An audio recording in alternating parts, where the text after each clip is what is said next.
नमस्कार। हम सब अपनी आदतों को बदलना चाहते हैं, है ना? लेकिन कितनी बार ऐसा होता है कि हम फेल हो जाते हैं। तो आज हम इसी क्यों का जवाब ढूंढने वाले हैं और ये भी देखेंगे कि कैसे बिल्कुल छोटी-छोटी आदतें सच में कमाल के रिजल्ट्स ला सकती हैं।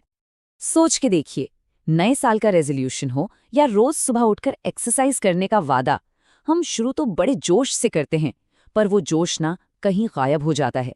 आखिर ऐसा होता क्यों है? क्या गलती हमारी विल पावर में है या फिर हमारे तरीके में ही कोई गड़बड़ है? इन्हीं सवालों का जवाब मिलता है जेम्स क्लियर की इस कमाल की किताब एटॉमिक हैबिट्स में।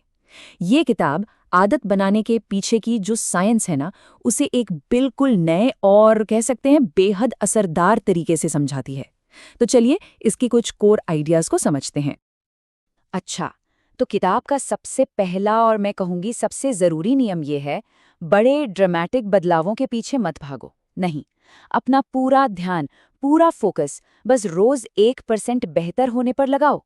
अब ये सुनने में शायद उतना बड़ा ना लगे, लेकिन जैसे एक छोटा सा स्नोबॉल पहाड़ से नीचे आते-आते कितना बड़ा हो जाता है, बिल्कुल वैसे ही ये 1% का सुधार वक्त के साथ असाधारण यानी एक्स्ट्राऑर्डिनरी नतीजे देता है।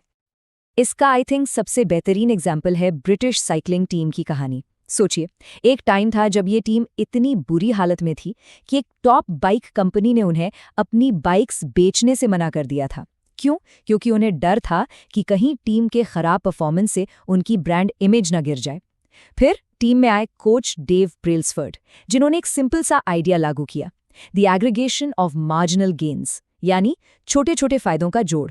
उनका मानना था कि साइकिलिंग से जुड़ी हर छोटी से छोटी चीज को अगर बस सिर्फ 1% बेहतर कर दिया जाए तो इन सब का जोड़ मिलकर एक बहुत बड़ा जबरदस्त बदलाव लाएगा। और उन्होंने किया भी वही, पर उनके सुधार बड़े अजीब थे। जैसे बाइक सीट्स को थोड़ा और कंफर्टेबल बनाया, बेहतर ग्रिप के लिए टायर्स पर अल्कोहल रगड़ा, यहाँ तक कि टीम के ट्रक को अंदर से सफेद पेंट करवा दिया ताकि धूल के छोटे से छोटे कण भी साफ दिखें और उन्हें साफ रखा जा सके। उन्होंने राइडर्स को हाथ धोने का सबसे अच्छा तरीका सिखाया और हर राइडर के लिए उसके सोने के पोस्चर के हिसाब से बेस्ट तकिया और गद्दा चुना। ये सब ऐसे सुधार थे जिन पर कोई ध्यान भी नहीं देता।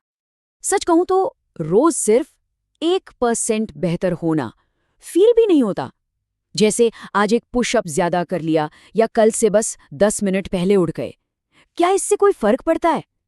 अकेले देखने पर यह बहुत मामूली, बहुत छोटा लगता है। लेकिन जब इसी 1% को हर रोज पूरे साल भर किया जाता है तो साल के एंड तक आप 37 गुना बेहतर हो जाते हैं। 37 टाइम्स। यही है कंपाउंडिंग का जादू। और ब्रिटिश साइकिलिंग टीम का क्या हुआ? उन्हीं मामूली सुधारों ने उन्हें अगले 10 सालों में 178 वर्ल्ड चैंपियनशिप्स, 66 ओलंपिक और पैरालंपिक गोल्ड मेडल्स और 5 टूर दे फ्रांस जीता दिए। सोच के देखिए, एक ऐसी टीम जिसे कोई बाइक नहीं बेचना चाहता था, दुनिया की सबसे सफल टीम बन गई। तो ठीक है, 1% सुधार करना है, ये समझ आ गया, पर शुरू कहाँ से करें? जेम्स क्लियर यहाँ एक बहुत ही गहरी बात कहते हैं। अपने गोल पर नहीं, अपनी आइडेंटिटी यानी अपनी पहचान पर फोकस करो। ये बदलाव बाहर से नहीं, अंदर से लाने की बात है। जरा इस अंतर को समझें। हम सोचते हैं मुझे ये किताब खत्म करनी है। ये एक रिजल्ट बेस्ड गोल है। इसकी जगह सोचिए, मैं एक रीडर हूं। ये एक आइडेंटिटी है। जब कोई खुद को एक रीडर मानता है तो किताब पढ़ना एक काम नहीं रह जाता, वो उसका नेचर, उसका स्वभाव बन जाता है। मुझे 10 किलो वजन कम करना है कहने के बजाय ये पहचान अपनाइए कि मैं एक सेहतमंद इंसान हूं। अब एक सेहतमंद इंसान क्या चुनेगा? सैलेड या समोसा? जवाब अपने आप पहचान से आएगा। जब कोई आदत हमारी पहचान का हिस्सा बन जाती है तो हम उसे बचाने के लिए कुछ भी करते हैं। क्यों? क्योंकि अब ये हमारे आत्मसम्मान, हमारी सेल्फ रिस्पेक्ट का सवाल बन जाता है। किताब में एक शख्स का जिक्र है जो अपने नाखून चबाता था। इस आदत को छोड़ने के लिए उसने क्या किया? बस एक बार मैनिक्योर करवाया। जब उसने अपने साफ सुथरे सुंदर नाखून देखे तो उसे उन पर गर्व महसूस हुआ। बस हो गया काम। उस दिन के बाद उसने कभी नाखून नहीं चबाए, क्योंकि अब वो नाखून चबाने वाला इंसान नहीं था, अब वो सुंदर नाखून वाला इंसान था। अब आते हैं इस किताब की सबसे पावरफुल और प्रैक्टिकल हिस्से पर।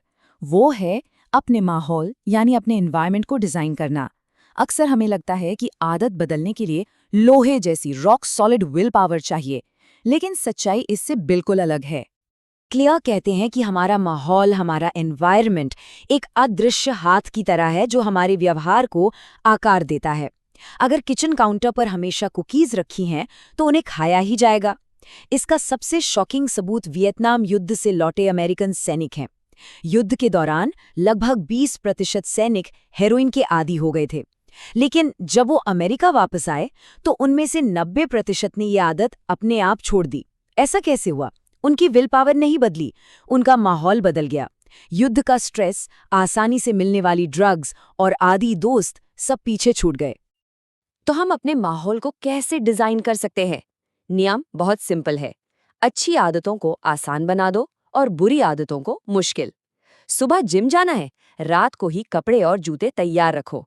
हेल्दी खाना है, फ्रिज में सामने फल और सैलेड रखो और चिप्स को किसी ऊंची शेल्फ में नजरों से दूर छुपा दो। किताब पढ़नी है, उसे टीवी रिमोट की जगह अपने बिस्तर के पास वाली टेबल पर रखो। बेसिकली सही काम को सबसे आसान ऑप्शन बना दो। चलिए अब इस कॉन्सेप्ट को एक इंडियन कॉन्टेक्स्ट में देखते हैं। सोचिए, एक स्टूडेंट जो IIT JEE या UPSC जैसे किसी टफ एग्जाम की तैयारी कर रहा है, वो इस नियम का इस्तेमाल कैसे कर सकता है? उस स्टूडेंट का स्टडी टेबल एक फोकस जोन होना चाहिए। वहां सिर्फ किताबें होंगी, फोन नहीं। फोन को या तो स्विच ऑफ करके दूसरे कमरे में रखा जाएगा या फिर किसी ऐसे ऐप से लॉक कर दिया जाएगा जिसका पासवर्ड भी ना पता हो। सबसे मुश्किल सब्जेक्ट की किताब हमेशा टेबल पर खुली रखी होगी ताकि बैठते ही पढ़ाई शुरू हो जाए।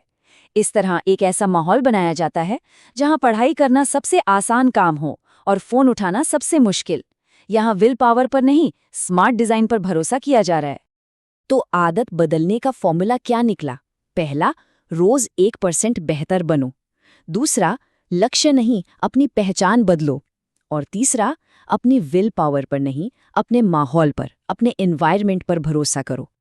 ये लाइन इस पूरी चर्चा का निचोड़ है। जिन लोगों में सबसे ज्यादा सेल्फ कंट्रोल दिखता है, वो असल में कोई सुपर ह्यूमन नहीं होते। वो बस अपने माहौल को इतनी समझदारी से डिजाइन करते हैं कि उन्हें सेल्फ कंट्रोल की जरूरत ही बहुत कम पड़ती है।